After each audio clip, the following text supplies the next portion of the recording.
So this is what I believe. When we become a grace-filled community and people feel safe approaching us, that's when God can create pathways of hope. All those impacted by unintended pregnancy and abortion, who either have experienced it or will experience it in the future. This is the ultimate long-term goal of ProGrace, of our work, for sure. But it all hinges on the church being the church. That's what's different. So much of our Christian discourse around abortion right now goes to the woman. And what do we say to her? And what do we do about her decision? And this is a time, again, for a perspective shift to back up and say, what do we do about us? Right? Now, I'm so grateful. Tammy, we're hearing from Tammy Abernathy later. She works with Hope Women's Center, and they are trained and equipped to speak to women in an amazing Christ-centered way. And I believe the church can too.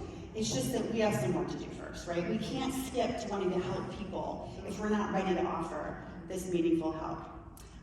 So in order to become a grace-filled community, oops, sorry, I went too fast. We need to be transformed first to focus on our own discipleship, which I love that Surge so focuses on. The good news is that when we do that, when we're transformed, it will not only impact those who are experiencing this, but it will be noticed by all those who are disillusioned with how the church is living out the love and grace of God. And this is becoming more and more important as we see how different generations are watching the church, right? And basing their faith on, are we acting like Jesus? So, consider this data.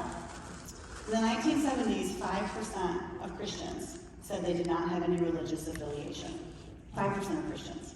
5% of Americans said they did not have any religious affiliation.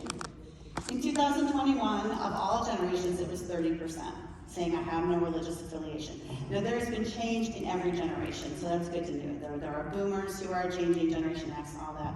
However, this statistic is Gen Z. Almost 50% of Gen Z say they have no religious affiliation. So this number is only growing. Now, what's interesting is of those Gen Zs who are evangelicals, who still identify as evangelical, this is what they think about abortion.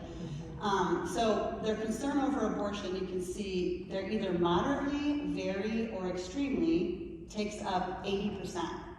This is a huge statistic that this issue is still important to Generation Z. What that means is they are watching us, right? We have an unprecedented opportunity right now, especially with everything going on culturally, to live out a kingdom perspective so that they can see the grace of God, right? How we handle this and other important issues directly impacts their faith. And let me tell you a story. It actually comes from my friend Jenna, who's visiting here from Tucson. So she and her husband are pastors there, and they're talking to their staff about having the church congregation go through the ProGrace online course curriculum, Transform, which I'll talk about in a minute. And so there was one of their directors there immediately sent the ProGrace website to her 2 daughters, because one of her daughters, who's college-aged, is having a very hard time finding a church in her college town. So she visited one church right after Roe versus Wade was overturned. And the way the pastor spoke about abortion from a political perspective and just harshness, she said she just sat there thinking, what if there are women here who've had abortions? And she walked out. And that's such a visual, isn't it, of what's happening with this generation. They're walking out when we don't act like Jesus. And so when her mom shared the ProGrace website, the daughter said, this resonates with me. I can actually see how this would be the way God used it, and they were able to have a conversation. She's able to have a conversation with both her daughters, actually. That's how we start making our churches safe and approachable. I heard one group say, what's it mean to be safe and approachable? First, we have to be able to have a conversation. We have to have a common point we start at of how we talk about this. And I know that it's a big task, and I know, because I'm in a church too, we want to go do something differently. But this is the type of thing where we need to have these moments of space like we're having, so we can be transformed first. We need to be discipled away from this either-or perspective to a kingdom perspective. So I borrowed Surge language for this, right? Surge talks about being discipled into a missional community. That's why we love partnering with Surge. This is what you guys are all about. And this is what we need if we're going to become these grace-centered communities. So, my last Dallas Willard quote for the day. He says in the same book, when you see a problem in the church, He said, this is backed up by secular and sacred people who research this. It's always a lack of discipleship that caused the problem. But that stands to reason then the good news that he said, there's nothing wrong with the church that discipleship can't cure, right? Because what is discipleship? It's following Jesus. It's being with him. It's learning from him. It's acting like him. So this is why we have hope for the abortion issue, and this is actually what ProGrace does. So our vision, like I said, is to reshape the Christian response to abortion. To do that, we facilitate online discipleship programs for both churches and Christian pregnancy organizations that are designed to unite Christians around this grace-centered approach. So through our online courses, which involve video teaching, discussions, activities, and reflection time, we equip Christians to think, talk, and engage in a new way around this issue. So what I mean by that is thinking differently is a little bit what we did today, right? Disrupting the mental model and going deeper into God's value for all people and his grace as a path for transformation.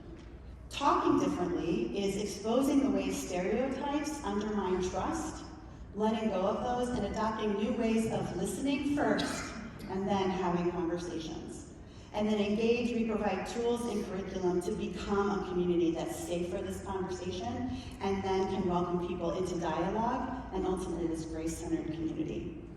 So, how do we take next steps?